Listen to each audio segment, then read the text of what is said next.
This is Derek Prawl with American City and County Magazine, and today we're talking about cybersecurity. I have with me Jason Glassberg. He's an expert in this field. Jason, if you could briefly introduce yourself and tell me a little bit about your career. Sure. My name is Jason Glassberg. I am a co-founder of Casaba Security. We've been playing in the security space since 2002 as a company. However, I've been working with security since the initial Web 1.0 boom down in Silicon Valley in the early to mid 90s. I come from a fintech background when online banking started to become a big deal. Security obviously started playing a much larger role, and basically it snowballed from there. Interestingly, people have not stopped using the internet. And that seems like something that is continuing to grow, surprisingly enough. Yeah, funny that, huh? So, specifically, I wanted to talk about ransomware. Can you tell me a little bit about that? Sort of explain what it is, where it comes from, sort of in layman's terms? Sure. Well, ransomware is really just a monetized version of every computer's worst nightmare, which is malware or a virus. It used to be your machine would get a virus. Either it would act funny, files would get deleted, would put a funny message on your screen. It'd be a minor inconvenience, and you just either shrug it, laugh it off, find a fix, remove it, run an antivirus, or what have you.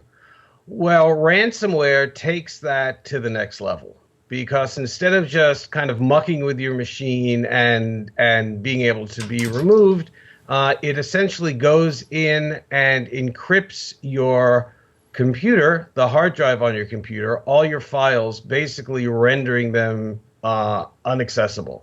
You're presented with a screen. The screen asks for a payment. You're expected to either pay this ransom in Bitcoin to some, anonymous random website. And if you don't, you will never get access to your files. And what's interesting is that it's become obviously more and more prevalent. And the perpetrators of ransomware software have become much more customer friendly, if you will, because of the amount of money and the number of incidents that have happened. Is very much in the ransomware perpetrators' interest to make it a kind of smooth and strangely customer-friendly process. So while it used to be kind of this thought, well, you can pay this money, but you're not really going to get your files back, it turns out that now these ransomwares are quite professional operations with customer service. Will actually give you help. And people are, in fact, getting their files back, which, of course, leads to the big philosophical problem of do you pay or do you not pay? So, it sounds like these are getting really sophisticated in the sense of, like you said, customer service. It almost makes sense just to pay it off and get rid of it. Well, you could. There's always that option. And interestingly, while the FBI and law enforcement will never come out and say pay, they kind of shroud their comments on these things. Well, it's up to the individual user to decide, blah, blah, blah. And so, really the real problem is that the cryptography and the sophistication of the software being used really doesn't lend itself well to being unencrypted by the end user. So essentially, once you're infected with one of these ransomware attacks, you really are kind of up the creek. And you do need to kind of make that decision. Are my files worth it? Or should I pay? The other thing that's very interesting about this ransomware wave is that the perpetrators are very cognizant on who their targets are. They can tell an individual versus an organization and actually change their prices accordingly And they seem to have an ability to know what the pain point is that you'll pay versus just thinking it's not worth it. So people are not getting ransomware demands of hundreds of thousands of dollars. They're really getting ransomwares of anywhere from a couple of $100 up to thousands of dollars. Now, in the case of institutions, the price of getting your files unlocked is much higher. So That that can run into the tens of thousands, if not more. that kind of leads well to my next question.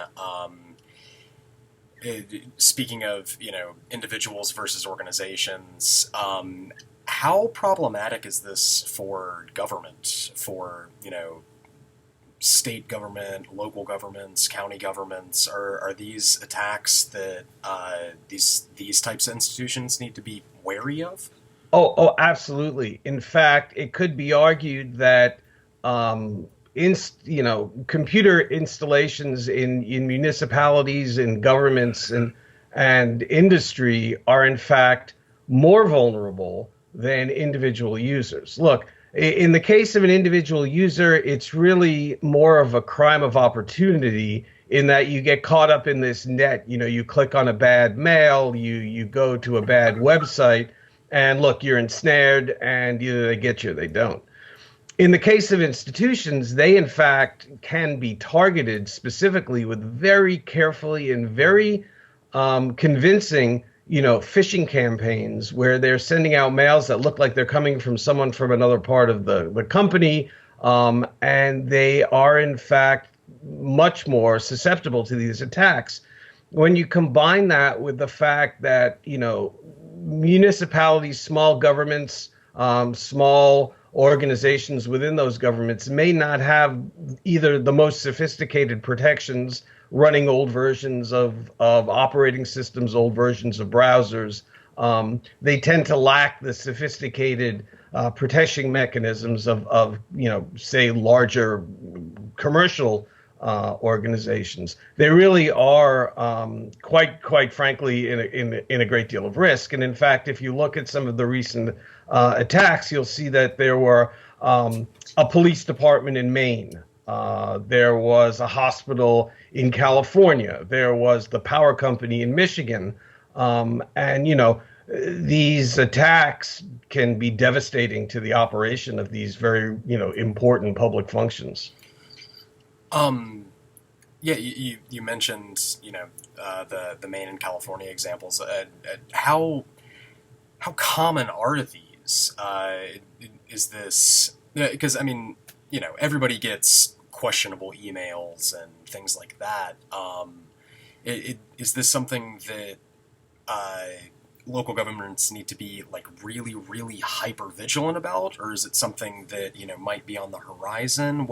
What's sort of like the risk factor here, I Sure. Well, guess? of course, I'm a security guy, so this is, Sure. something that concerns me greatly. But I think it's almost a perfect storm for municipalities who may be running an older version of Windows, running an older version of IE, and not necessarily have the infrastructure and or the budget to constantly update their systems. They also are in a position of having data on their machines that is absolutely vital to the function of society and the communities that they're in. And so they're less apt to forego the payment and actually just pay the money to get the files back. And quite frankly, this is something that the criminals know, and they're very aware that you're probably going to get less of a fight from the water company because people need to have their water. The water company needs to have its billing systems working and its command and control operations systems working. So I would say this is probably one of the top issues, in terms of computer security that's facing these municipal systems. So, again, speaking about those the sort of smaller governments that don't necessarily have the budget to have the most up to date systems or the most sophisticated security measures. just simply because the resources aren't there. What can those types of institutions and organizations, what can they do to protect themselves? Well, I think, look, at the end of the day, in any of these computer issues or computer problems, the weakest link always tends to be the human element. And so, first and foremost, I don't know what the percentage is, 90%, 85, a very high percentage of this issue could be ameliorated if the users understood just, common standard computing practices in the modern age, and things like, not clicking on random links and generally avoiding clicking on anything that comes from an email. Really goes a long way, because that's, the delivery mechanism of these issues. Be very careful where you're browsing. Going to random internet sites on a company or county-owned machine, is just not something you want to do. It just shouldn't be done. But there are some technical things that can be done that really don't cost a lot of money, that really just boil down to process and procedure.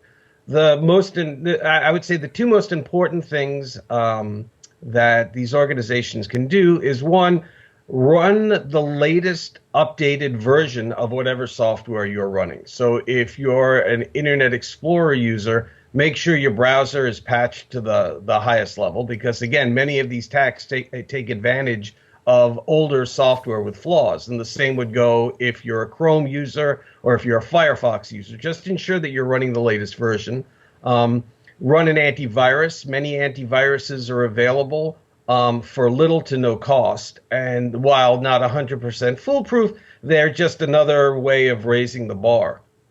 But in terms of ransomware, probably the most important thing you can do to protect yourself is run backups. And if you run backups, you can always return to the version before the infection. So, the hallmark of a ransomware attack is that your entire hard drive and all of your data files become locked out. If you can restore your machine to the point just before you were infected, you will be able to get your files back and not have to pay the fine. So I would say having a good policy that runs backups on a very regular basis is absolutely your best defense against this kind of attack. Okay, that makes a lot of sense, and unfortunately, it's not something that I do, and Right. I don't know that it's standard practice in a lot of IT departments, but it seems like it's getting to the point where maybe it should be. Well, and it is, both from an individual and from an organizational level. I mean, basically what we're talking about is backing up your documents folder to either a USB stick or a hard drive. I mean, the cost of these things is almost laughably small compared to where they were 10, 15 years ago. I mean, you can buy your 120 gigabyte hard drive for, $75, and you can buy a 128 gigabyte USB stick for somewhere in the order of $25 to $50. And, if you just make it a common practice to consistently back up your document folders, and these would be your word processing documents, your photos, whatever digital files that are important, you don't necessarily need to be concerned about backing up the entire operating system, because, of course, that can always be reloaded. It's not the most convenient, but that's, can be done. It's really the documents that you create, the data that's yours, the personal information, and the important stuff that's on your machine that you've created. Then that's what you should consider backing up. Gotcha. Okay.